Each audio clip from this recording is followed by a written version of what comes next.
program planning model for adult education. Nowadays, an up-to-date and comprehensive curriculum in healthcare education is more important than ever before because of advanced technologies and new methods of learning. Modern life is quite transient, thus, students who opt to continue their education expect to get relevant information in a timely manner and through the best ways possible. The educational program should be suited to particular individuals' or groups' interests, experience, knowledge, and expectations. For instance, it would be a failure to teach nursing fundamentals to adult learners. Such students require a specific and well-designed curriculum based on the special student-educator relationship, evidence-based practice, and global standards. Changing healthcare needs could be met through evidence-based education, whereas evaluation of students' work as well plays an important role. Hence, program planning is an ongoing process that requires efforts from the faculty staff. Adult learners usually have high expectations, enjoy an immediate improvement in their practice, and are highly motivated as it is often their personal choice. Despite such great motivation and aspirations, mature learners require special student-centered programs based on active learning that provide the information needed to enrich their previous experience with theory. To begin with, students who join postgraduate nursing programs are usually adult learners.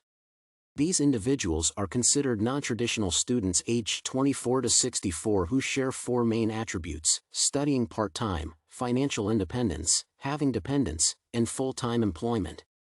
It means that these learners bring their own life and clinical experience to the class, changing its learning environment.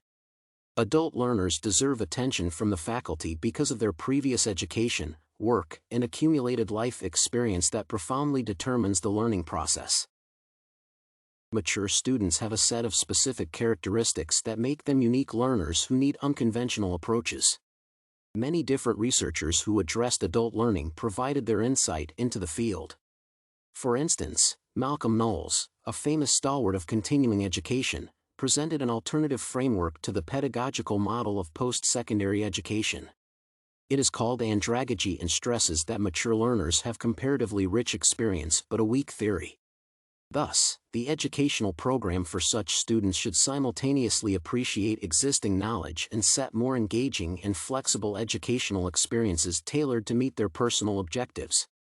Knowles also used the concept of andragogy to define the list of mature students' traits. It includes internal rather than external motivation, the need for an initial explanation of why something is useful to comprehend, and the striving to improve their practice with the help of newly acquired information. Moreover, adult learners' needs are determined by their social roles. They often draw on their experience and have independent self-concepts. It is believed that adults are self-directed and autonomous in comparison to other less experienced nursing students. It means that they take the initiative to shape their assessment methods and learning strategies. Such students are able to define what they want from further education, set learning goals, find suitable resources for learning, and select learning strategies and methods how to evaluate them. Hence, high educational institutions are expected to provide guidance and assistance instead of a teacher-centered, pedagogical direction of the learning process. Educators should target self-directed learners with instructions that encourage continuous adjustments by teacher-student and student-peer interactions. Educational programs, in that case, should be designed in order to enhance collaboration and create an appropriate environment for mature students' learning process. The excellent program is expected to motivate, help to set effective learning strategies, and accustom to educational settings. Thus, the primary faculty's objectives include assistance in goal establishment, providing useful knowledge, access to all possible sources, and establishing adequate assessment methods to address the aspirations of mature students. However, SPIES, in their research, found that sometimes there is a mismatch between educators' expectations and real adult learners' approach to learning, which often causes frustration.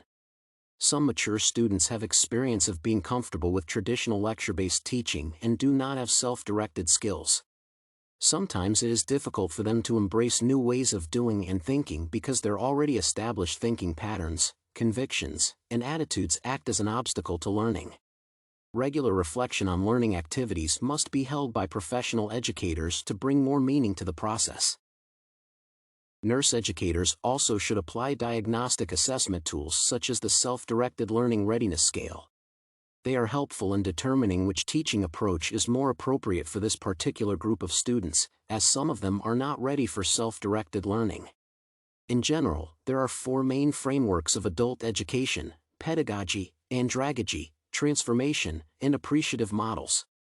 Transformative education is explained by the continuous and profound transformation students undergo due to life's vicissitudes and blessings. In terms of the appreciative model, it uncovers the wisdom one already possesses and structures it with the help of a specific tutor-student relationship. In the modern world, it would be unwise to stick to only one of them. Thus, the faculty may design curriculum and learning activities following the mixed approach. In terms of program planning for adult education, the content and way of teaching have an essential role. Jane Vella presented 12 principles of successful adult learning that insist on healthy relationships between learners and educators. Educators should design and revise the program according to students' objectives and feedback. The content must be presented in a sequence and based on the concept of learning by doing. Educators also should engage learners, enhance group and teamwork, and respect adult students as decision makers. All these aspects may be helpful for planners to design appropriate educational programs. The active learning activities should be designed with defined learning outcomes for a corresponding learning experience. The cognitive, psychomotor, and affective domains of learning also should be addressed to achieve expected learning outcomes. To develop competencies regarding clinical practice, nursing educators use the psychomotor domain. Formative evaluation should be conducted to assess the implementation and outcomes of learning experiences. It helps to update and revise the already designed instructions and curriculum. Today, new IT and communication technologies are incorporated into the curriculum to assure learning outside the classroom. For instance, students can listen to podcasts, have a test, or be an avatar student nurse, being everywhere they want, which is convenient for adult learners. Active learning activities include simulations, computer-assisted instructions, discussions, and developing care plans that are needed to engage students. Such an approach would help adult students to understand the course material by aligning it with their previous clinical experience. To conclude, adult learners are not common students that have specific characteristics. The program planners should consider such traits as already acquired medical experience and social roles. In general, educators' purpose is to respect the knowledge of mature students and assist them to become lifelong and self-directed learners. Subjects, instructions, and learning activities should be active and based on practical knowledge and skills. There should be a shift from teacher-centered to student-centered learning environments. Problem-based, computer-facilitated, and contract learning strategies can be used to promote self-directed learning skills.